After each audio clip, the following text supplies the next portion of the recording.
Cette expérience aura quasiment choqué tous les Noirs du monde entier qui l'ont regardé. Quelle est la poupée que tu préfères? Pourquoi? Carquet. Parce que quoi? Carquet c'est mon préféré. Celle-là, Pourquoi? parce que ma sœur, elle joue que avec ses poupées blanches. Ce serait la blanche moi. Pourquoi? Parce que j'aime bien ses yeux bleus. Quelle est la poupée la moins jolie? Celle-là, Pourquoi? je sais pas. Parce qu'elle est noire. Quelle est la poupée la moins jolie? La noire. Parce que j'aime pas trop le noir. Pourquoi?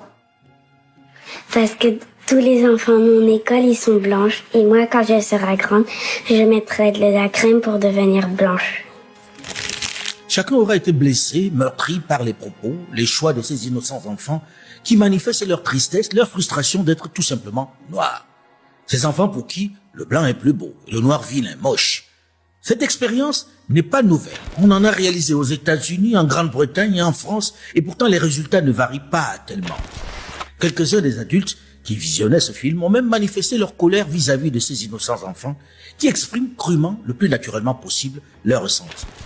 Et pourtant, à bien y regarder, le mal est beaucoup plus profond chez les adultes, même s'ils ne l'expriment pas avec autant de sincérité.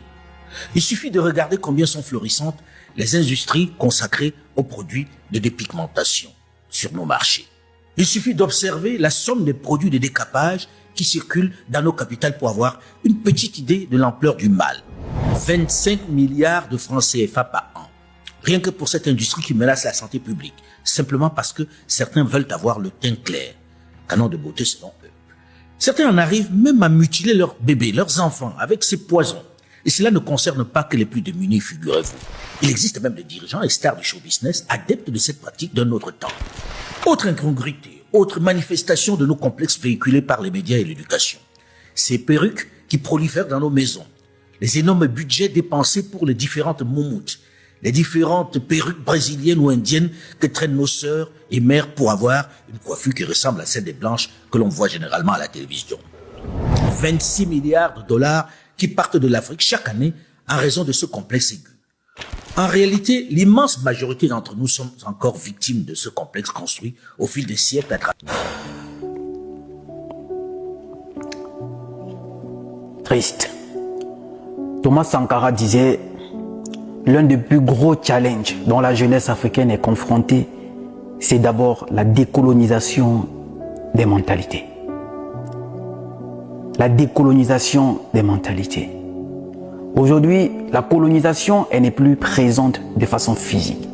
Colons ne sont plus là. Colonisation, esclavage, tout ceci. Ils ne sont plus là de façon physique. Mais la colonisation est toujours dans nos esprits. Voilà les conséquences. Le travail est énorme. En commençant par nos enfants jusqu'à nous. En commençant par nos enfants jusqu'à nous. Chacun est malade. Chacun est victime de cette colonisation de nos pensées. Maintenant que nous connaissons, que nous sommes au courant, maintenant que nous savons que les autres ne peuvent plus nous coloniser de façon physique, mais on passe maintenant par la colonisation de notre esprit, par ces canaux-là. Comment on fait maintenant pour s'en sortir? Maintenant que nous sommes au courant, que nous savons, qu'est-ce qui reste à faire? À chacun de répondre à cette question.